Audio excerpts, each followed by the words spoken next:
All right, folks, Fabian here again from Cultura Peso. I'm talking to my friend Peter.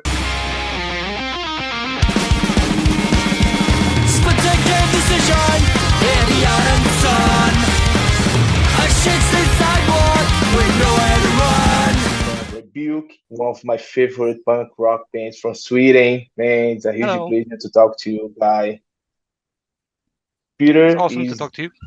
all right. Peter is the vocalist and one of the vocalists and the guitarist from Rebuke, and it's a huge pleasure to talk to you. All right, It's a huge pleasure to be here. Talk to you as well. for sure. And we will start talking. I will ask you a few questions, mainly about the history of the band, Yeah. and we will start to talk a bit as well about the new album that's about to be released. Yeah. But my first question that I have to ask to you is about the latest single, Sharp Left Turn, that you Yeah. just released, and a few days ago. And I listened to the single. It got very technical, man, as always. Yeah, we try to do as much as we can in as short a time as possible. We just try to get a lot of different stuff in every song. Exactly, man. And I listened to Rebuke for a long time, and this is a huge characteristic of the band is to play a melodic hardcore, very technical, and I love it at all, you know. Yeah. And my question is exactly about this latest single. Can you explain a little bit to us the process of the composition of the single, the lyrics maybe, and if you want to talk a little bit, maybe the history behind that cover art event, that I saw that. Yeah. Like for most of the songs on this new album that we've worked on, I wrote all of the music first and then wrote lyrics afterwards.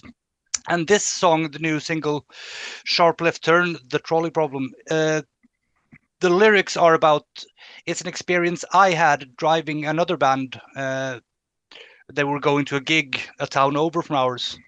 And we were driving down the road, and on the left side of the road, on the sidewalk, was a demonstration of Nazis walking. And I got this urge to just turn the car left and just run them over. So the song is about that internal conflict of wanting to do something and not knowing if it's the right thing to do and if you're supposed to do it. Uh, and I ended up not running any people over. And I still don't know if that was the right thing to do. And that's basically the song is about those inner conflicts when you try to live by your convictions, but you don't know if you have the courage to do it, basically. And that was driving the car that is on the single cover. So that's why we chose to put the car on the cover, because the car was involved in when I came up with the lyrics for the song. All right, man. Look, I remember that the whole discography, the whole Rebuke discography, there are two albums, all right? Yeah, Is Woodworks, yeah, and the first one is Outside of Calamity, and a few of EPs. yeah, One of my favorite ones is the Camino del Rey that I think this EP is such amazing. And one is split with Money Left to Burn, my friends from Money Left to Burn, all right? yeah. Great And German band. exactly. Man, some curiosity. I was talking to the guys. I don't remember who, but I was talking over the Instagram to one of the Money Left to Burn members, and we talked a bit about this split. And one of the members told me, man, to make this split to Rebuke was such amazing. That guys are such huge and so technical musicians. They mentioned it to me, and I would like to know, man, that last album, Woodworks, Yeah, it was released in 2010, yeah. Almost and 15 years ago. exactly, man, this is exactly what I'm about to ask you. I talked to Philip in about 3 years ago about this new release. He told me, man, we are recording new album, and we are about to release it, man. But it was 3 years ago, man. Yeah. So I don't know. I will ask it to you right now as a fan, like a fan. Why it Yeah. took so long, man? I don't know. I'm gonna blame COVID a bit because we were gonna do a 10-year anniversary tour for Woodworks, and then we Mm, were gonna record a new album and do it all fast and stuff. And then COVID hit and everything grinded to a halt, and we just didn't do anything for ages. And we had the drums recorded. We've had the drums recorded since 2020, I think. Uh, so we started recording the album in 2020, and then COVID hit. We didn't do much, and then we just decided to take our time with it because now it's been so long anyway. So then we just wanted to make the best album we could. So we made sure that everything was written as we wanted it and recorded as we wanted it. So we took extra time because it had already been so long. So we didn't rush it at that point. So that's why we wanted to get like an album out 10 years after Woodworks, and then it ends up it's gonna be 15 years. But yeah, it's gonna be a good album. So at oh least there's man, that. I hope it, man. I'm sure that will be an amazing album as always, and talk a bit about the music video that you released as well, about the single Sharp Left Turn. I watched it for sure, the music video. It got very, very good as well. And I got interesting because the end of the video there is some kind of feat, some kind of special participation, man. The drummer, something like something like that changed. What was that, man? Yeah, we recorded most of the videos with the drummer who recorded the album with us 4 years ago. And then we found another drummer in that period. So we had another drummer for a while. That's always been the story with Rebuke. We never managed to keep drummers for very long. I don't know why. Maybe no one can put up with our bullshit, I guess. So it's just it's a tribute to the drummer that we have been playing with for the last couple of years, It was and very that's interesting, Tor. very creative. I loved for sure the participation. And man, I would say congratulations to you about the latest single. A Thank you. lot of friends mine got very excited about it, man. Awesome. When when it was released, everybody started to share to each other. Man, look, listen to the new Rebuke's release, man. It got such amazing as always, man. We got very excited. Thank you. That's Congratulations. awesome. I love hearing that because this isn't even the best song.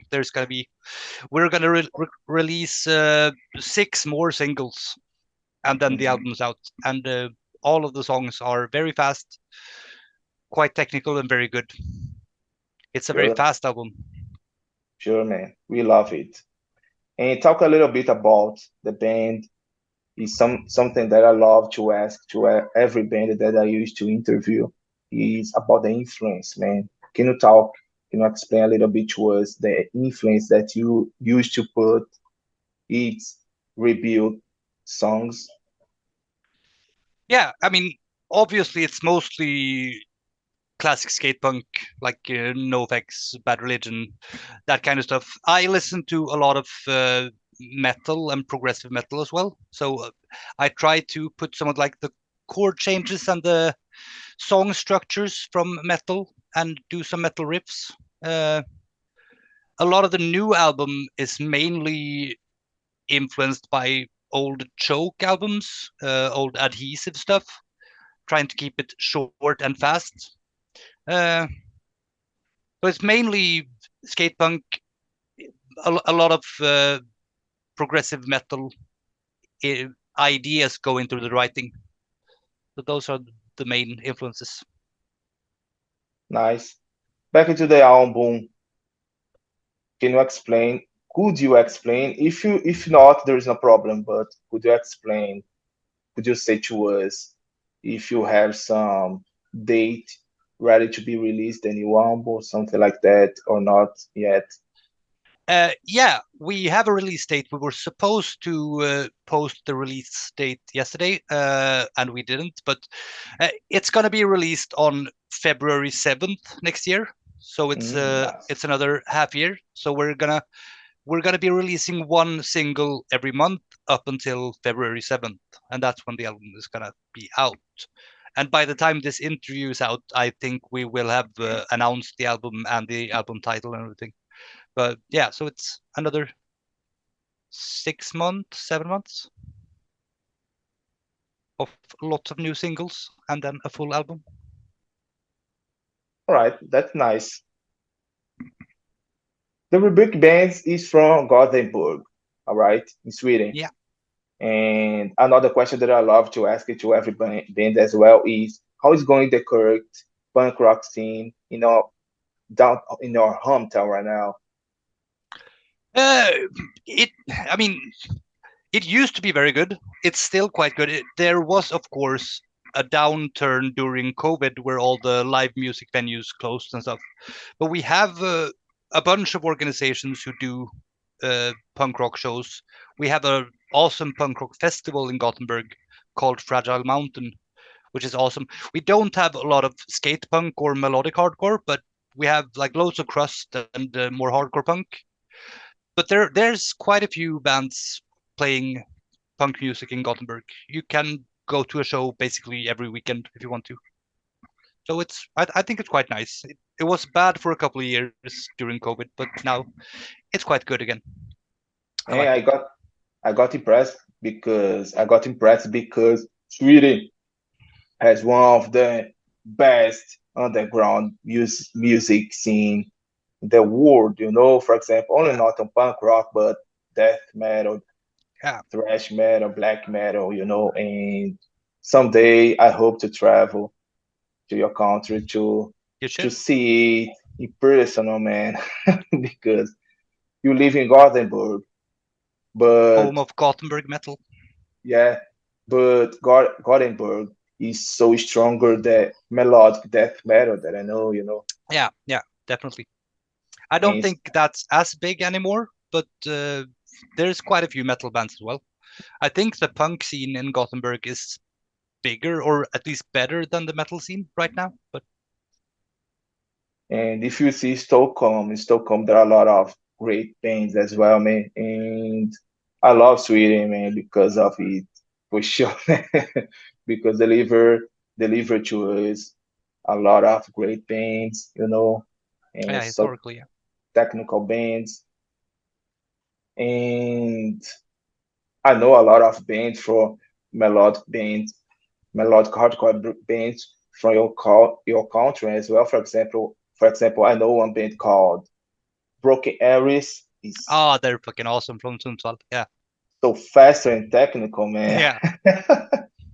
Yeah, we and played a couple of shows with them a couple of years ago. They're really good guys. and another one that I love at all is Steven the Alcoholics. Yeah. Yeah, they're from around Gothenburg. I don't think they play much anymore, but they're also really good guys Yes, man. from around my parts. Yeah, that guy needs to release a new album, man, because he's another band that here in our country a few of people love. Yeah. And for sure, the 90 bands, Satanic Surfers, Yeah, they're I back. don't, Evasive, and I'm not No, sure if no fun at all. no fun at all for sure. Veneria. Veneria is another one. Extreme, I think, is another band. I'm not sure if Yeah. my pronunciation is correct, but Yeah. something like that. And Sweden is such amazing, man. Talking a little bit about the gigs, the tour. How's going the tour, the gigs? Do you have something scheduled? Maybe only not to Sweden or some gigs around the Europe. Maybe to come to South America. I would love to come to Brazil. That's one of my dreams.